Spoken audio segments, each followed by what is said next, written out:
Hello friends, welcome to our YouTube channel study pre questions. Friends, इस video में हम लोग नागपुरी वर्ण कहें या नागपुरी ध्वनियों का वर्गीकरण पढ़ेंगे। आप लोग टेस्ट लगा रहे होंगे तो बहुत सारा क्वेश्चन आ जाता होगा, अघोष वर्ण, घोष व्यंजन, अल्पप्राण, महाप्राण, इस तरह से क्वेश्चन आ जाता होगा। तो बहुत से लोग रिक्वेस्ट कर रहे थे कि सर इसको पढ़ा दीजिए। वैसे खुद से भी आप पढ़ सकते हैं, लेकिन बहुत के पास जो है मटेरियल नहीं है, इसलिए नहीं पढ़ पाते हैं। तो इसलिए इस क्लास को ले रहे हैं और बाकी सारा क्लास ऐप में है। आप CGL का क्लास नहीं लिए हैं तो उसको ज्वाइन कर सकते हैं। 6 to 8 नागपुरी भी है। इसके अलावा सारा का टेस्ट सीरीज है। उत्पाद सिपाही का चैप्टर वाइज टेस्ट सीरीज है। इंटरमीडिएट का चैप्टर वाइज टेस्ट सीरीज, चाहे CGL का चैप्टर वाइज टेस्ट सीरीज लेना हो, फुल लेंथ टेस्ट सीरीज लेना हो, तो सारा कुछ मेरा ऐप है स्टडी प्री क्वेश्चन ऐप। वहाँ क्लास और चैप्टर वाइज टेस्ट उपलब्ध है, आप जाकर ले सकते हैं। तो study pre question app play store से डाउनलोड कीजिए और आप जुड़ सकते हैं अपने सुविधा अनुसार। तो चलिए शुरू करते हैं। सुने कर आधार पर, यानी कि सुनने के आधार पर दो भागों में बांटा गया है, स्वर्ण वर्ण और व्यंजन वर्ण। तो स्वर्ण वर्ण और व्यंजन वर्ण, इसको हम लोग डिटेल से एक वीडियो में पढ़ चुके हैं कि नागपुरी में कितना स्वर्ण वर्ण है, कितना व्यंजन वर्ण है, कौन कितना भागों में बांटा है, कौन किसके अनुसार कितना स्वर्ण वर्ण है, किसके अनुसार कितना व्यंजन वर्ण है। इसको हम लोग क्लास कर चुके हैं, पेड क्लास में भी है और फ्री क्लास में भी है। तो इसको अभी हम लोग नहीं देखेंगे, बस जानेंगे सुनने के आधार पर दो तरह से बांटा गया है। इसके अलावा है उच्चारण ठाव कर आधार पर। तो उच्चारण ठाव कहते हैं जगह, यानी कि उच्चारण के स्थान के आधार पर जो है बांटा गया है। तो स्वर को बांटा गया है 3 तरह से। अग्र स्वर यानी अग्र यानी कि आगे, फिर मध्य स्वर और पश्च स्वर, पश्च यानी कि पीछे का स्वर। तो अग्र स्वर में ई, दीर्घ ई और ए है, फिर मध्य स्वर में अ है, पश्च स्वर में आ, उ, दीर्घ उ और ओ है। तो ये स्वर को बांटा गया है। इसी तरह से व्यंजन में कंठ में कौन कौन है, क, ख, ग, घ, अंगा। तालव्य या तालु में वर्ग में कौन सा है, च, छ, ज, झ। ये सारा आपको जानना है, हिंदी व्याकरण में भी आप लोग पढ़ेंगे, इतना सा सबको जानकारी रहना चाहिए। मूर्धन्य में आ जाएगा ट, ठ, ड, ढ और ढ। दंत में आ जाएगा त, थ, द, ध। इसके अलावा ओठ में आ जाएगा प, फ, ब, भ, म, व। दंतोष्ठय में आ जाएगा व और फ।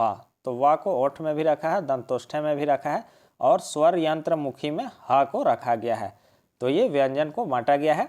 तो देख लिया आप, स्वर को उच्चारण के आधार पर स्वर को 3 भागों में बांटा गया है और व्यंजन को कंठ में, तालव्य में। तो इसको आप ध्यान से देखिएगा। तो कंठ से शुरू होगा, फिर तालव्य, तालु में आएगा, फिर मूर्धन्य, उसके बाद दांत में आ जाएगा, उसके बाद होठ में आ जाएगा। तो नीचे से ऐसे ऊपर चढ़ता है, आप इसको उच्चारण करके देख सकते हैं। इसके अलावा स्वर तंत्री कर प्रयत्न अनुसार, यही सब क्वेश्चन ज़्यादा पूछने का चांस रहता है। स्वर तंत्री के प्रयत्न अनुसार यानी कि उसका कोशिश के अनुसार। तो इसमें 2 भागों में बांटा गया है, अघोष व्यंजन और घोष व्यंजन। तो अघोष व्यंजन किसको कहते हैं, तो जिन वर्णों के उच्चारण में जो है स्वर तंत्रियाँ जो है किसी प्रकार का कंपन या उसमें कोई गुंजन नहीं होता है, कोई कंपन उसमें नहीं होता है, तो उसको क्या कहेंगे, अघोष व्यंजन कहेंगे। तो प्रत्येक वर्ग का, जैसे क वर्ग हो गया तो उसका पहला और दूसरा, इसी तरह प्रत्येक वर्ग का पहला और दूसरा जो है वर्ण क्या हो जाएगा, ये हो जाएगा अघोष व्यंजन। अघोष व्यंजन इसमें क्या होता है, किसी प्रकार का कोई कंपन नहीं होता है। इन सबको जो है आप बार बार अपने से बोल बोल के देखिएगा तो आपको धीरे धीरे आइडिया हो जाएगा और उसी से आप एग्जाम में भी पकड़ पाइएगा।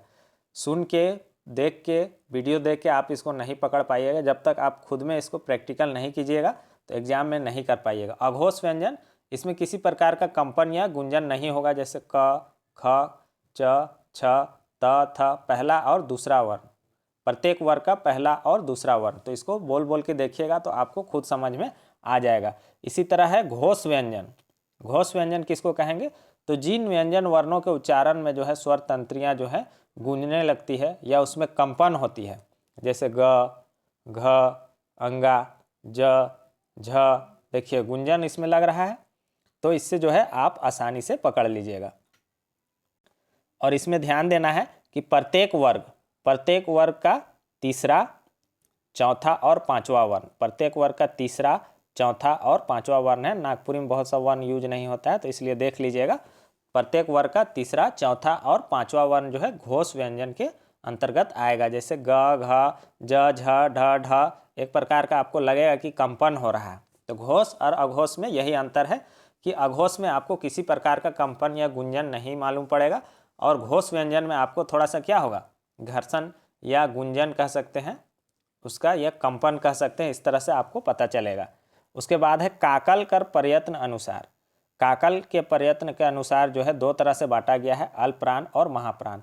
तो ये चारों बहुत इंपॉर्टेंट है, अघोष, घोष और अल्प प्राण और महाप्राण। अल्प, अल्प यानी कि कम, प्राण, अल्प प्राण कहने से हो जाएगा इसमें कि श्वास जो है बाहर नहीं निकलता है या हवा बाहर नहीं निकलता है या बहुत कम निकलता है, ऐसे वर्णों को अल्प प्राण कहेंगे। अल्प यानी कि कम। इसको भी आप अगर खुद से प्रैक्टिस कीजिएगा तो पकड़ लीजिएगा और एग्जाम में उसी से हल कीजिएगा। अल्प प्राण यानी कि जिसमें श्वास बाहर नहीं निकलता है या बहुत नहीं के बराबर निकलता है, ऐसे वर्णों को अल्प प्राण कहते हैं, जिसमें कि प्रत्येक वर्ग का पहला और तीसरा और पांचवा, प्रत्येक वर्ग का पहला क, ग, अंगा, देखिए इसमें जो है हवा जो है बाहर नहीं निकल रहा है, हवा बाहर नहीं निकल रहा है। क, ग, अंगा, च, च, ट, त, द, न, ऐसे बोलिएगा, बार बार बोलिएगा तो आपको खुद समझ में आने लगेगा। प्रत्येक वर्ग का पहला, तीसरा और पांचवा, ये क्या हो जाएगा, अल्प प्राण। उसी तरह हम लोग देखेंगे महाप्राण। महा यानी कि ज़्यादा, महा जहाँ दिखेगा आपको ज़्यादा याद रखना है, अल्प यानी कि कम, महा यानी कि ज़्यादा। इसमें क्या होगा कि इसमें हवा जो है बाहर निकलेगा, महा, इसमें हवा ज़्यादा बाहर निकलेगा, ज़्यादा। अब देखिए ख, ख कहेंगे तो हवा जो है बाहर निकल रहा है, घ कहेंगे तो हवा निकल रहा है, छ कहेंगे तो हवा बाहर निकल रहा है, झ कहेंगे, ठ कहेंगे, ढ कहेंगे, थ, ध, फ, भ, हवा बाहर की ओर ज़्यादा निकल रहा है, इसको क्या कहेंगे, महाप्राण कहेंगे। तो बहुत ही आसान है, खुद से भी कर लीजिएगा। पीडीएफ जिनको चाहिए वो ले लीजिएगा, व्हाट्सअप नंबर दिया हुआ रहेगा, और जो पेड क्लास में जुड़े हुए हैं उनको तो सारा पीडीएफ दिया जा चुका है। आगे देखेंगे प्रयत्न कर अनुसार। ये इतना इम्पोर्टेंट नहीं है और ये वीडियो हम बना रहे हैं सुधीर कुमार राय जी का बुक से, तो उसमें दिया हुआ है तो हम इसको पढ़ा दे रहे हैं ताकि हो सकता है एग्ज़ाम में पूछ दे, और जो लोग अच्छे से तैयारी करना चाहते हैं, वक्त भी है, टाइम भी है, तो वो डिटेल में भी पढ़ सकते हैं। तो प्रयत्न के अनुसार जो है स्वर को बांटा गया है कैसे, संवृत में। संवृत में क्या है, जीव बहुत ऊंचा उठल, उठल यानी कि उठा हुआ है, जीव जो है बहुत ऊंचा उठता है, जैसे हिर्स ई, दीर्घ ई, ऊ, दुर्ग ऊ, इसमें जो है जीव बहुत ऊंचा उठा हुआ रहेगा। उसी तरह अर्ध संवृत में बांटा गया है, जीव ऊंचा रहेगा लेकिन बीच में रहेगा, मध्य ठाव यानी कि बीच में रहेगा, ए, ओ, देखिएगा जीव इसमें बीच में रहेगा। उसी तरह अर्धविवृत, अर्धविवृत में जीव नीचे रहेगा और बीच के जगह में रहेगा, जैसे कि अ। उसी तरह विवृत में क्या हो जाएगा, जीव नीचे रहेगा, जीव नीचे रहेगा, आ, इसमें जीव जो है नीचे रहेगा। ये सब उतना इंपॉर्टेंट नहीं है, लेकिन फिर भी एक बार देख लीजिएगा। व्यंजन को कैसे बांटा गया है, स्पर्श, स्पर्श में कौन कौन हो जाएगा, क, ख, ग, घ, ट, ठ, ड, ढ, त, थ, द, ध, प, फ, ब, भ।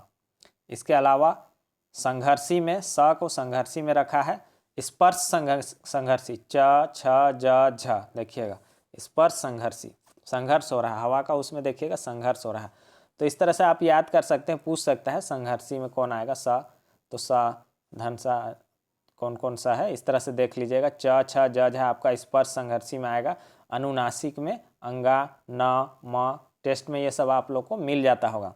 पार्श्विक में ल को रखा गया है, उत्क्षिप्त में अंगा और ठ को रखा गया है, और लुंठित में र को रखा गया है, लुंठित में र को रखा गया है। तो इसको एक बार आप अपने से देख लीजिएगा पीडीएफ से, तो बहुत ही आसानी से कर पाइएगा। मेरा काम है आपको हिंट्स दे देना, बाकी आप लोग खुद समझदार हैं, एग्ज़ाम निकालिएगा तो आप लोग ये सब खुद से कर लीजिएगा। पीडीएफ आप लोग ले सकते हैं। जो लोग किसी भी ग्रुप में नहीं जुड़े हैं तो वो लोग भी पीडीएफ इसका प्राप्त कर सकते हैं। नंबर हम दे देते हैं आपको, व्हाट्सअप नंबर 8409006632। आप किसी भी प्रकार का कोई भी दिक्कत हो तो इस नंबर पे कॉल भी कर सकते हैं और इसका पीडीएफ भी प्राप्त कर सकते हैं।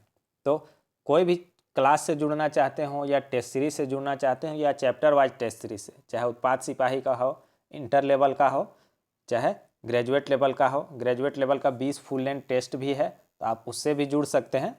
तो आप जो अपने इच्छा अनुसार क्लास कर लिए हैं तो क्लास से मत जुड़िए, चैप्टर वाइज टेस्ट सीरीज और फुल लेंथ से जुड़िए, अपने हिसाब से जुड़ जाइए, क्योंकि बहुत अच्छे तरीके से तैयार किए हैं और ये आप लोग को बहुत ही फ़ायदा करेगा। और जिनका एग्ज़ाम है इधर नगर पालिका सेवा संवर का, और जो लोग क्लास से जुड़े हुए हो वो लोग आंख बंद करके भरोसा कीजिए, क्वेश्चन वहीं से आएगा।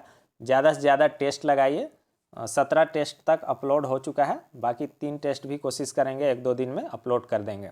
चैनल पे नए हैं तो चैनल को सब्सक्राइब कीजिए। Thanks for watching.